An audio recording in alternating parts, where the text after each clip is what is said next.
Hello and welcome to the Performer's Guide. My name is Krystin Railing, and today we will be discussing your business taxes. And this is a beginner's workshop for anyone who has their business registered or is thinking about registering their business and is interested in the intricacies of their business taxes.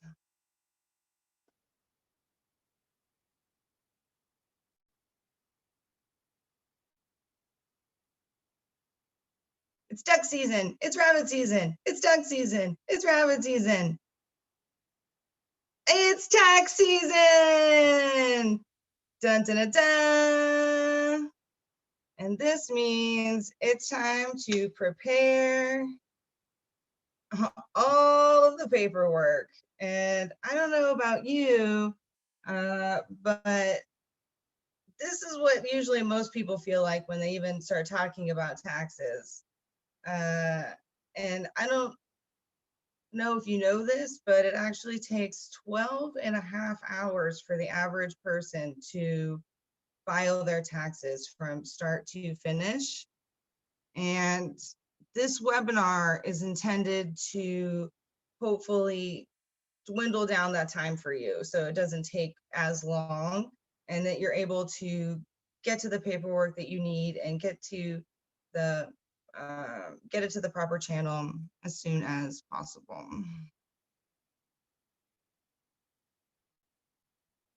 I don't know if you guys have seen this going around, but I see this go around every year during tax time. And it says, oh, I'm so glad I learned about parallelograms instead of how to do taxes. It really comes in handy during parallelogram season. And this just makes me laugh every time because that's pretty much how I felt in math class. I don't know about you, but I never really learned about taxes growing up. I never, my parents never talked about taxes. It wasn't until I started needing to pay taxes that I really realized that they existed and it was something that was being taken out of my first paycheck. I was like, whoa, what the hell? What is all this money going to? So that's what I'm hoping to kind of help people with this webinar. So it's tax season, and what does that mean? You know, we hear people talk about tax season, and it kind of goes year round. You know, they talk about a season, but it's something that we need to be thinking about, especially as a small business, year round, right? It's not just due on April 15th and it's one and done for a small business. There's multiple dates that we have to have in hand and on our mind to make sure that we get our taxes done in time, okay? And so the first things first is 1099s, and we're going to go into greater detail a little bit later in the video about 1099s. But those are the first thing that we want to have on the forefront of our tax season mind is sending in our 1099s, because we have to remember that our contract workers, they also need to file their taxes in a timely manner. So making sure that we have those completed and mailed out by January 31st, okay? And then tax season officially begins February 12th, okay? So that's when the first filing of your business taxes can happen. You can send them in and they're starting to accept applications February 12th, okay? And the tax season ends April 15th. So you have from February 12th to April 15th to file your taxes. February, March, April. So tax season is literally a season, 3 months, classic season. So you can think of summer, winter, fall, spring, tax. Okay, we now have 5 seasons to think about. If you are owed money back, which would be a blessing as a small business owner, you can expect to get your refund no later than May 8th. Okay, we're going to go over the refund schedule later as well. So I said April 15th, but I really meant October 15th. Okay, so you can actually file an extension and file your taxes actually no later than October 15th. So that really elongates tax season from February 12th to October 15th, right? And then you have your tax year, which for ease sake, most people choose from January to December, right? But depending on the way that your business runs, if it's school-based, it might be September to, as a start date. But for the ease sake, we're going to pretend that your year starts January 1st and ends December 31st for this webinar, okay? So feel free to screenshot anything during this that you would like to remember. This video will also be uploaded later. So then you want to get together your financial dream team. Again, I'm not an accountant. I'm not a tax preparer. I'm not a CPA, but I am a small business owner who knows how to do taxes. But I don't do them alone by myself. Currently I don't have an accountant, but I did with Circus Mafia, my business partner had a business accountant, and I have a tax preparer. And so you're gonna wanna have a combination of these people,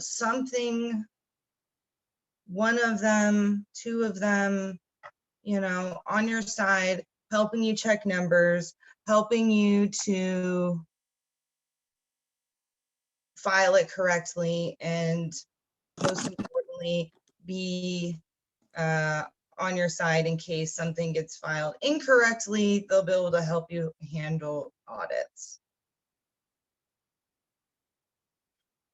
So we're going to go over here real quickly, the differences between them, because people often get them confused, and I just want to make sure that we understand who we're hiring and what the expectations are from them, so we don't get it confused when we're talking to them.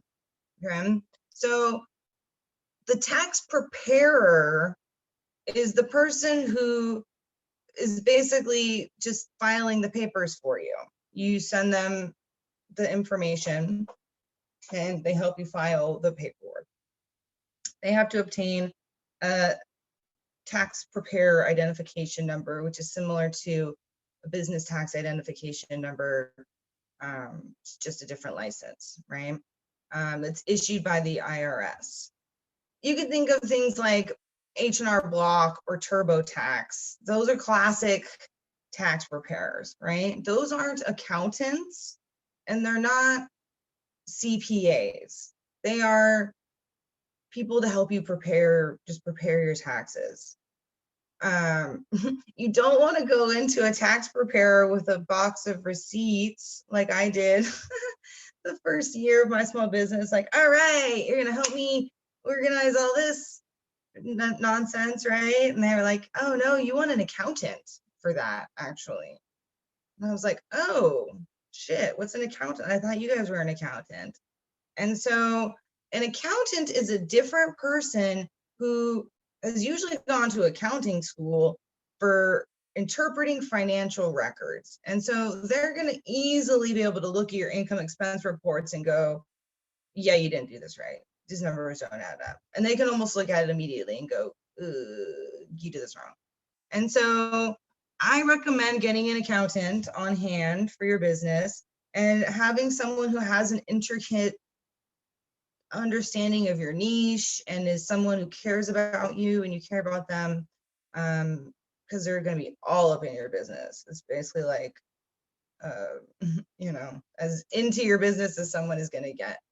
So that's the accountant. So an accountant is also not a CPA. That is slightly different, okay?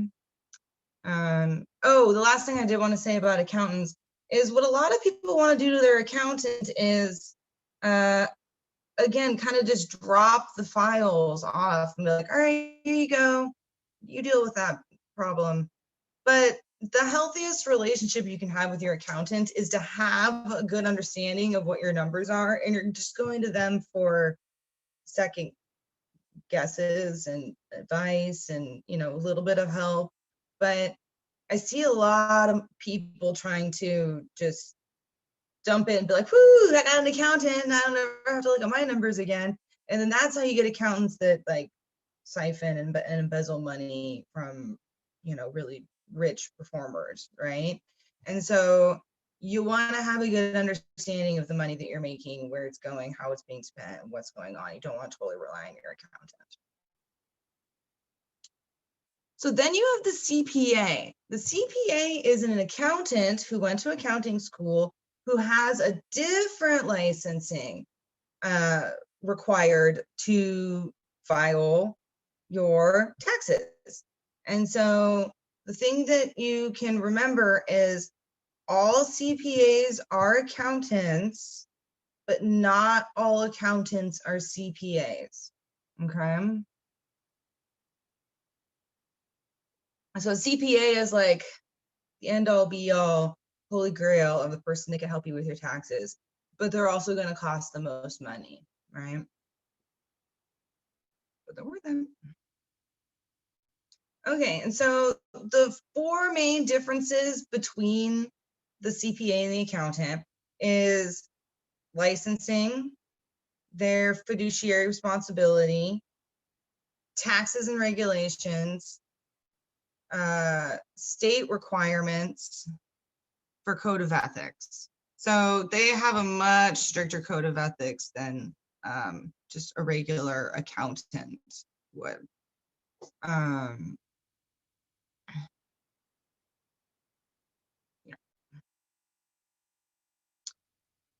Okay, great. So now that we got our dream team, right? We have our accountant. We know we're going to file our taxes. Now we want to have an understanding of our taxes, right? First things first is understanding your tax bracket. So what I want you to do is, if you're single, look on the left column, and if you're married, look on the right column, and then find the number that most closely matches your income. And then slide your eye all the way to the left, and you'll see the percentage. Okay, so that's your tax bracket percentage. And so you're going to want to remember that, because that's going to come in handy in a few slides when we go over tax deductions. Okay. And so, oh, I saw someone at the store today and it was great. It was so perfect. It was like, know your worth and then add tax. And I thought, oh, it's perfect slogan for me to see right before teaching the tax workshop, right? And so that's the first thing that the tax bracket does for you, is it lets you know how much to add on to your rate. So and how much to save aside as well. Okay. So you can sort of generally assume you're going to want to save at least 25%, 24. We're going to round up to 25 for ease of math later, percent for your tax bracket. Okay. And so this is the federal tax bracket. And woo, we live in America, which means that we also have a state tax bracket. So this is so confusing, right? It's like, no wonder everybody's really confused and everyone's trying to help each other with their taxes. But each state has their own tax laws, tax brackets, tax write-offs, deductions, everything. So the end all be all is you could look on the Secretary of State website for information about your state's tax bracket information for that year. And I also have a link to a list of all the tax brackets and information, and I'll post that in the event page. Okay, and so you see there's a sliding scale, but then there's some of them that are grayed out, and that's because some states don't have tax brackets. And so when you hear about businesses that are like, oh, I moved to Texas to start my business, and you're like, why did they move to Texas? It's because they're trying to evade taxes. Like, if you can save, like, okay, for instance, I live in Portland, Oregon, which is right on the cusp of Washington. And if I moved just 20 miles north, then the income tax would be non-existent for Washington for me. So I'd actually save like 12% on my business just by relocating to Washington, which I actually might do. So if you live in one of these states, congratulations, you have no income tax. So then you have tax credits and tax deductions. Dun, dun, dun, dun. This is where we start saving some money. Oh yeah, getting it back. Dun, dun, dun, dun. So first we're going to go over the differences between tax credits and tax deductions. I think that people get confused as to what's what. If the IRS says that the government is going to give you a tax credit, then that means dollar for dollar, whatever the tax credit is that you get, that's the amount you get off of your taxes. Okay. And so, for instance, there's a $600 tax credit. You know, if you didn't get your stimulus check, right? And so that would mean that you don't get $600 cash, you get $600 written off of your taxes perhaps, but it's dollar for dollar, okay? And so there's special tax credits specifically for businesses depending on which niche you're in and depending on the year and what's going on. So you want to find out which tax credits apply to you, and depending on how you file your taxes, they sort of just automatically get credited in there as you go.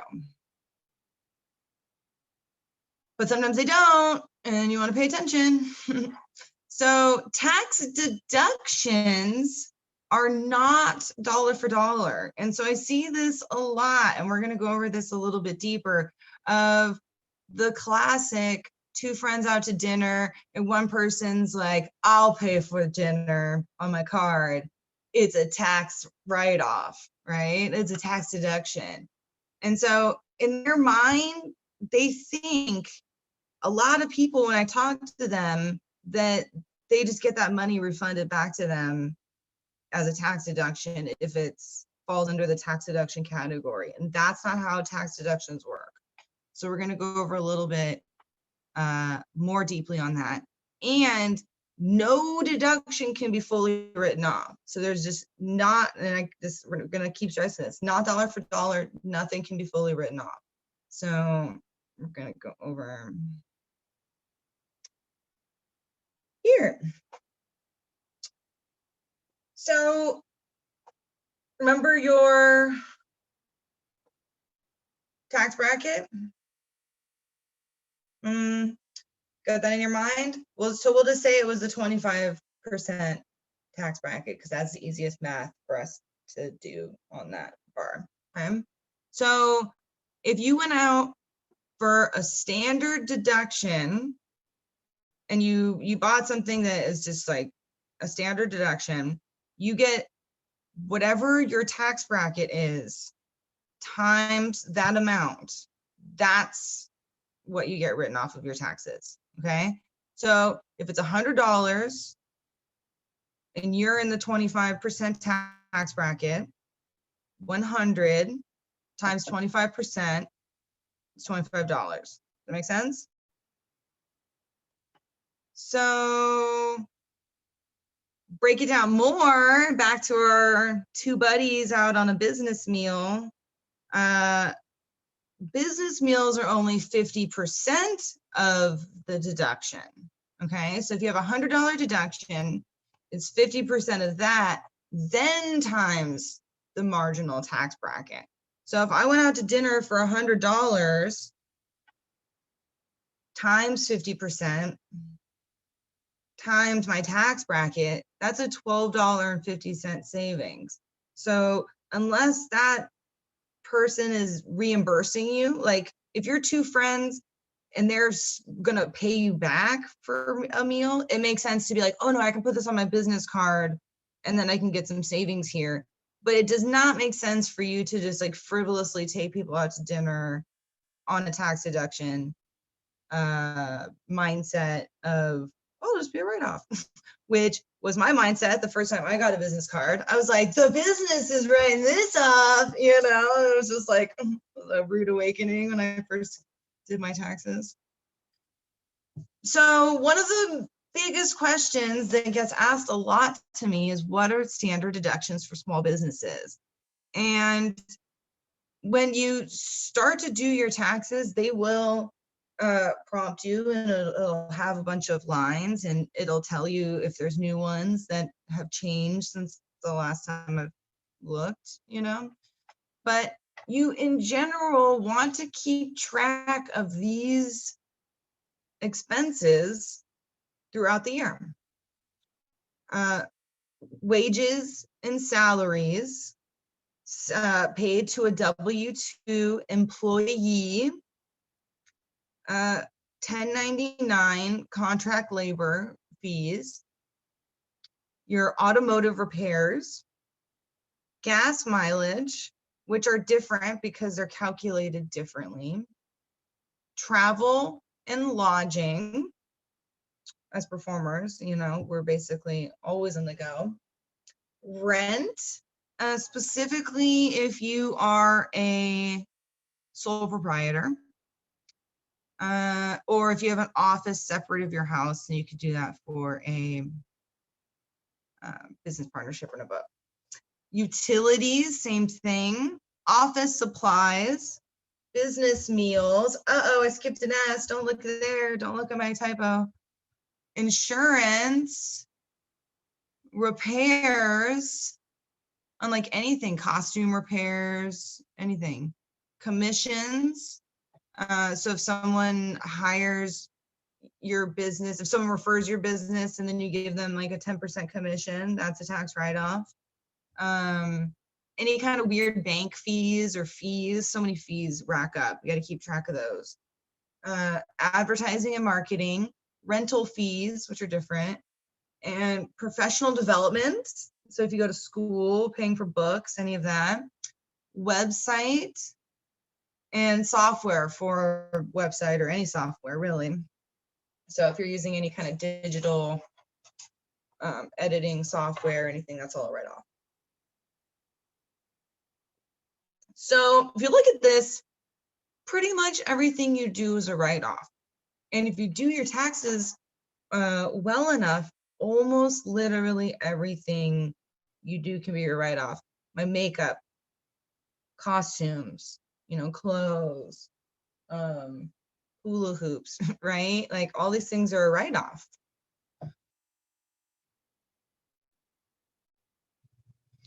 Okay, so now we have kind of an idea of like our general taxes. We're gonna start to dive into the like filing of them, okay? So again, first things first is 1099s. So you wanna file them by January 31st. If you miss them, oops, they're gonna talk up a big one about, you know, giving you fees on it, but I've honestly never been charged a fee. And I don't ever want to say that you won't, but I've had good accountants that know the right forms to fill that have been able to help. And so this is why you want to have an accountant that really cares about you, because they know how to utilize the system in your favor, right? And so if you're watching this video right, uh-oh, I missed the deadline. It's not that late, and just file them now and just get it over with. So what is a 1099? So confusing, you know? They're an information return document, essentially, which is pretty much what all tax documents are. You're returning information about your business to the government for them to evaluate, which is honestly a really ass backwards way of doing it. It could be done the opposite, where they could tell you, they could easily tell us what they know that we've made, and then we could just agree or disagree. But they do it this way, it's totally backwards. So we have to go through and tell them the information. So a 1099 is telling the government, the IRS, that you paid an independent contractor more than $600 for a service, okay? And so a common question is, so if I only pay someone $500, I don't have to write that off my taxes? I could just only charge $500 and like never have to do taxes? Like, no. You only have to do this specific form if it's $600 or more that you send to them, but you're always paying your taxes on your end for this interaction. Just it goes to them for their interaction at 600 or more, okay? And so who gets 1099s?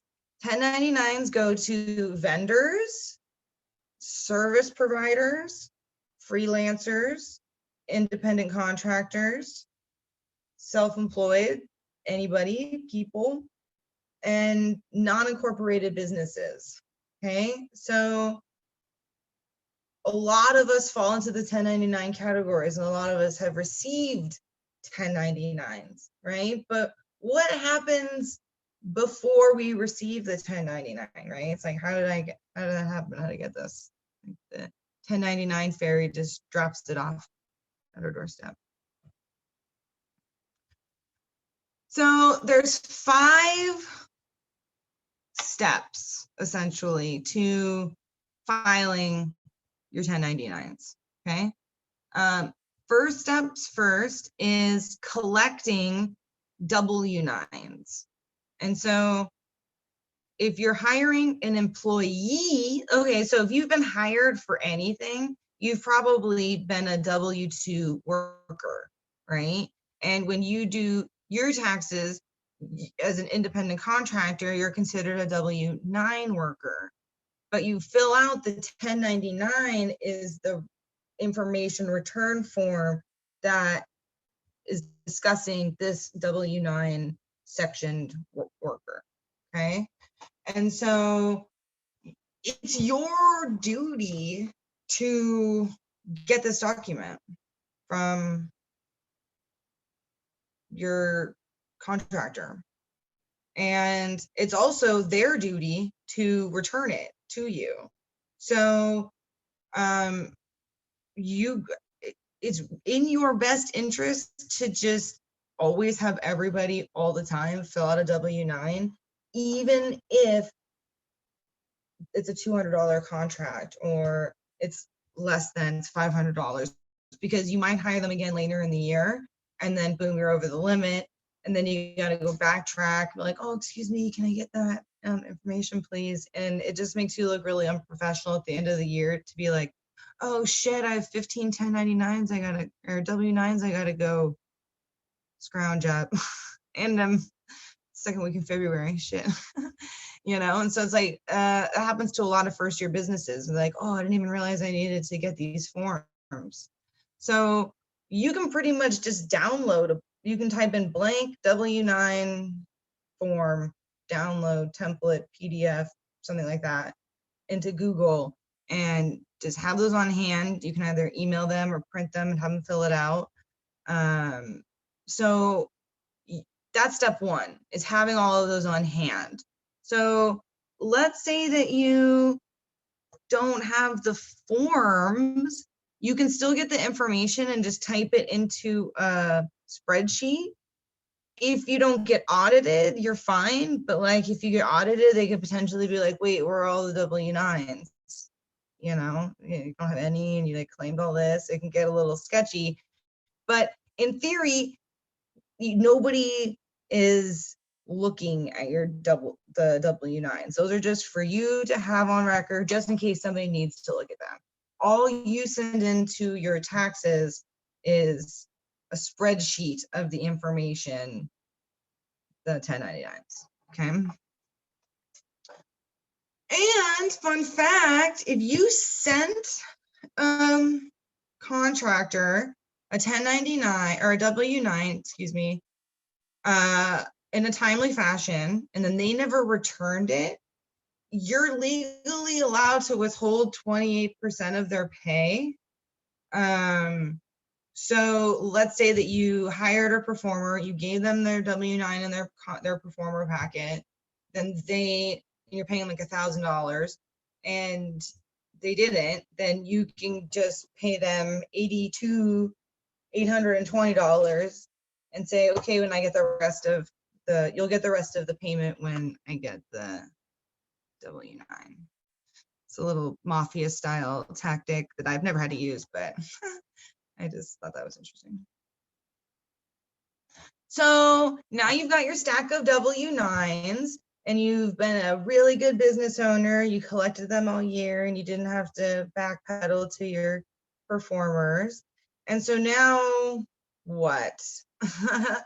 Right?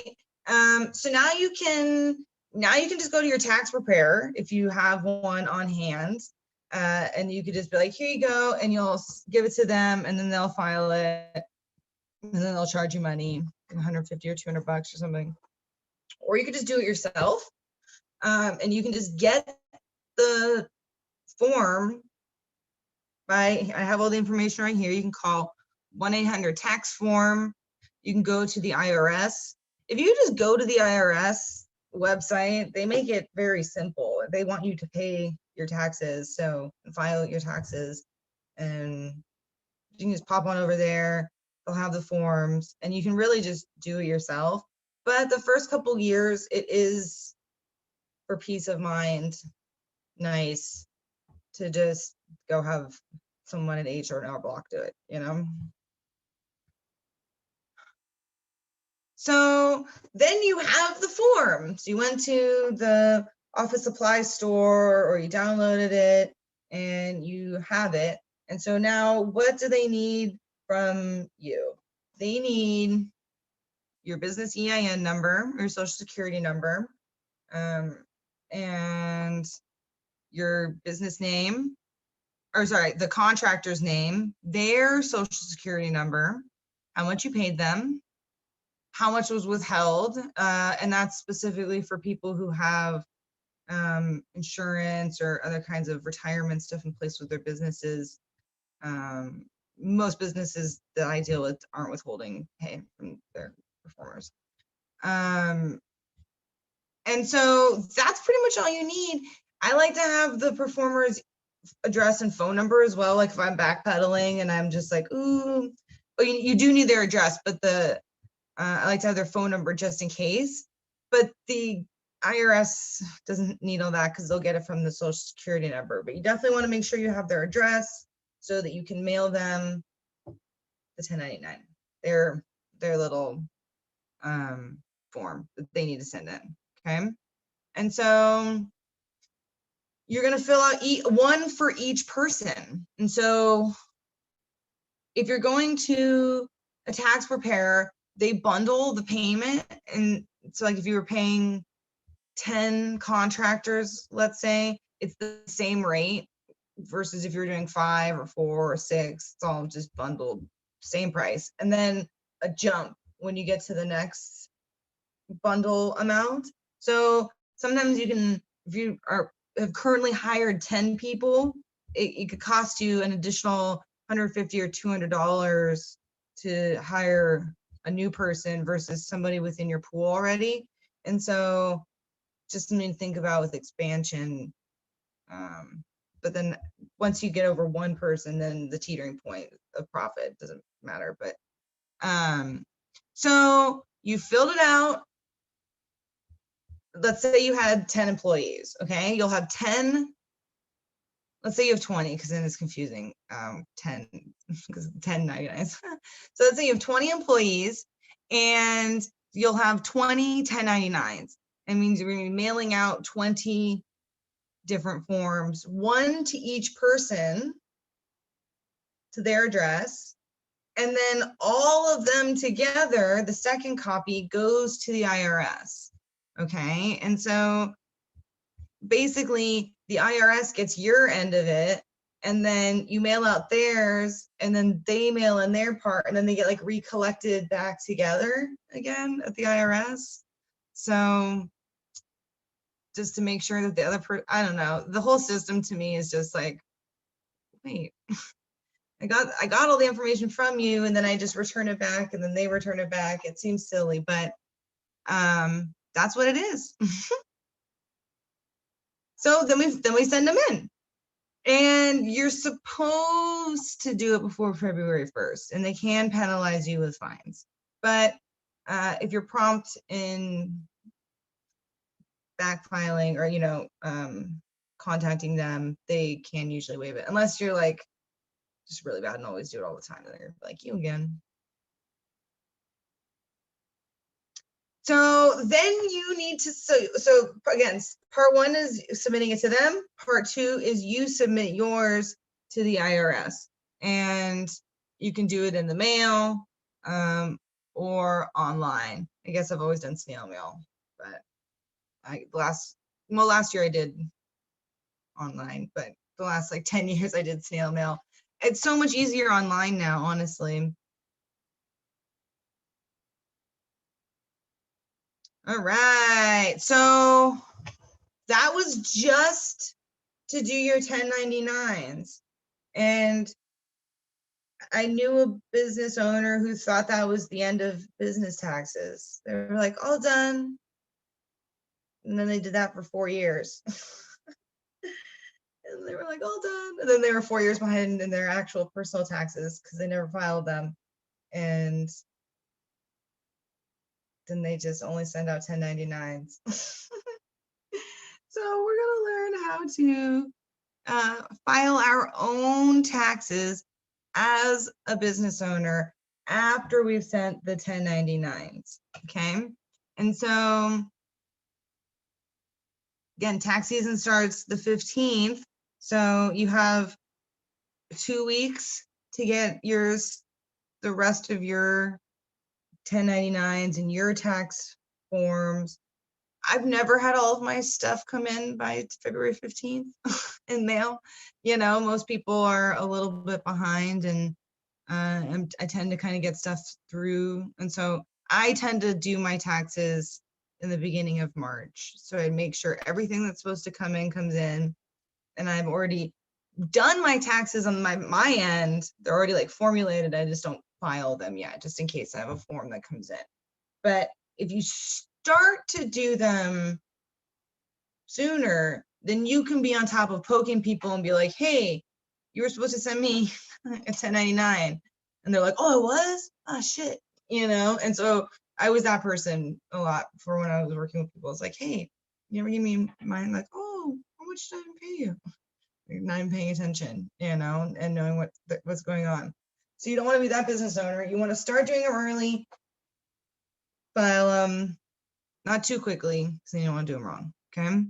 So first thing I want to mention before we dive into this is one of the questions that people kept asking me was, does having an LLC make a difference for my taxes? Or, oh, I'm really excited to learn about this because I just became an LLC and I want to see how that changes my taxes. And I just want to clear up that confusion that it doesn't. It doesn't change your taxes. If you were however you did it last year, if your business structure is the same, then it'll be the same. The LLC is a liability license. It has nothing to do with your taxes.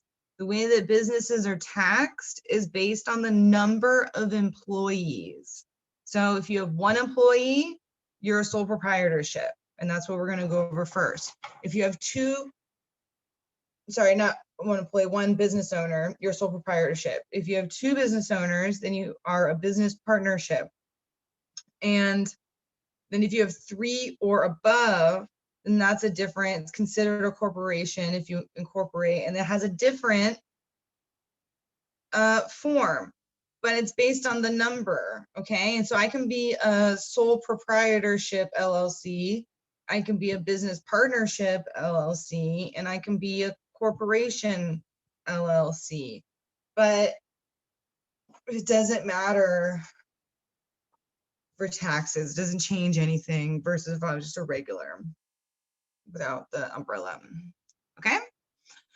So then what's next? Okay, so now we're gonna go over the different forms for that you would want to file for your taxes, okay? So as a sole proprietor, it's called a Schedule C 1040 or 1040 SR. I honestly don't know what the difference is there. I just always do 1040. I'm a sole proprietor. This is the one I do. This one's the easiest because it's basically just you're an individual person and your business is your personal is your business, and it's all just kind of the same, and it's not as difficult as a business partnership or a corporation. It's less detailed. I don't know, it just feels easier because I actually was a sole proprietor. Well, no, I started Circus Mafia as a business partnership, but then became a sole proprietor and basically ran it as a sole proprietorship the entire time it was actually a formulated business. And then someone bought in and it became a partnership. And then I was like, oh shit, taxes changed. And I didn't think about the repercussions of the way that I needed to manage my money when I switched over to a business partnership. Because what happens is you have to have a business outside of your social security number because you have two people. So you can't have two social security numbers, right? So you just get an EIN number and then it goes under that. And so when you're filing the information return, you basically give the information for the business. Here's the 1099s, here's the profit and losses from the business, but then all of the profits don't get taxed through the business.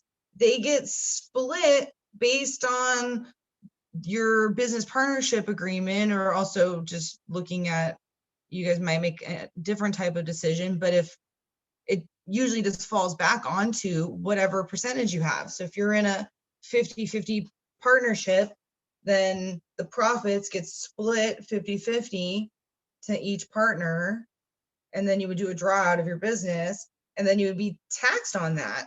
Hopefully you do a draw out of your business if there's actually money in there, or if you spent it, it would still be, you would still be taxed on it if you don't do good deductions, okay? And so this was confusing for me going into a business partnership. I was like, all right, I'm here to pay my business taxes. And they're like, no, that's not how this works. You're not paying business taxes. You're just letting us know how much money is being filtered through the business to you. And so just note that when you do it. And so that form is called Form 1065. So multi-member corporations, they use Form 1120 to form or to report their income and profits and losses and such. I don't have as much background with corporations, honestly.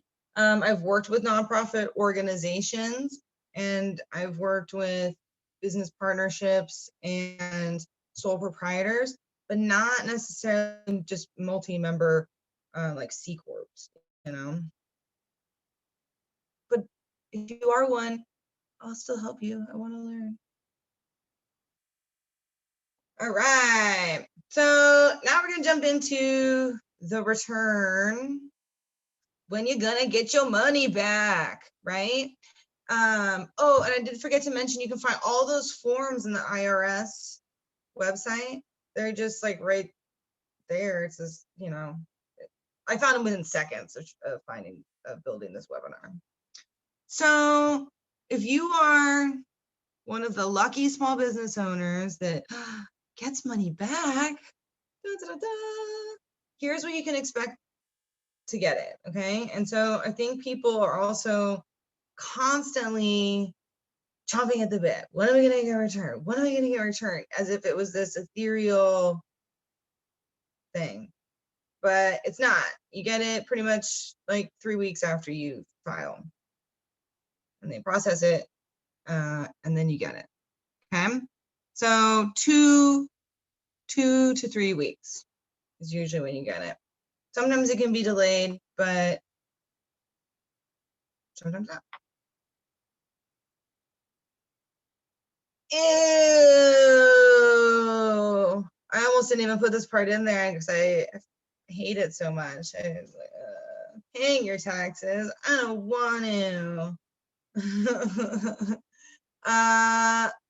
don't know about you, but this is how I imagine taxes being paid. If you were like me, you watched Robin Hood as a kid, right? The tax collector barges in to your family meal, steals literal coins out of your broken cast to give it to this douchebag who just chuckles away. Taxes. This is literally how I thought taxes were paid until I took a tax course and was like, what? This guy? It's not the cartoon lion? It goes to this guy? All right. And this is how it's paid, not the cast. Okay.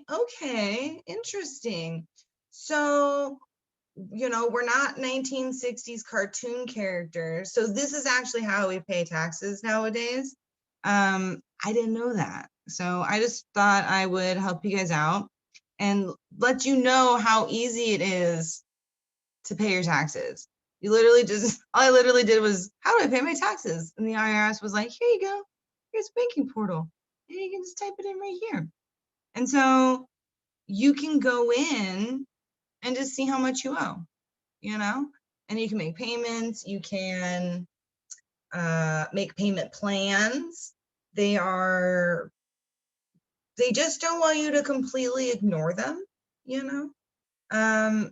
As long as you're making due diligence to make your payments, then it's fine. And I didn't have time to actually look up I don't know what the form is, but when I was actually behind in my taxes and paying my taxes for 4 years. I hadn't paid them because I was I don't know what was going on. I was having a really hard time. It felt really ethereal. I was just like, I don't have any taxes. I'm moving a lot. And it just was like, I'm going to ignore it for 4 years because that's a good financial decision. And by the time I went and looked at it, it wasn't that scary. It was still really easy to pay. And my accountant was like, oh, there's actually, if you can't pay it, we can fill out this form that will minimize and deduce your back taxes. So, you know, I don't know. People always talk about like, oh, the IRS, and you're like, oh, there's just scary people. But really, it's, in my opinion, has been not super backbreaking. It's just more like can be a head turner to kind of deal with bureaucratic websites because they're literally look like they were made in 1980s and just never updated again. And so if you don't have good website searching skills, it can be confusing sometimes. But for the most part, paying your taxes isn't that bad, and it goes to help schools and roadways, and you know, we want to pay our taxes. So this is how you do it. Okay, and don't forget to renew your business license. This is a good time to do it as well. Your business license renewal is not the same as paying your business taxes.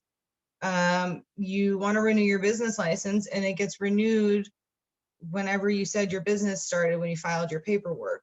And so, you know, if you said it started on the 1st, it's time to renew. And this is a good time to start thinking about it. And then that happens through the Secretary of State website. And I forgot to get the screenshot of what, oh, I didn't forget. It's because there's 50 states and everyone has a different Secretary of State. So you go to your Secretary of State website, and literally on the homepage anywhere, it'll say business services or file your business, renew your business. It's like, makes it very simple, again, to renew your business license. And it just depends on what business structure you have, and if you're an LLC, to how much your business license renewal will be.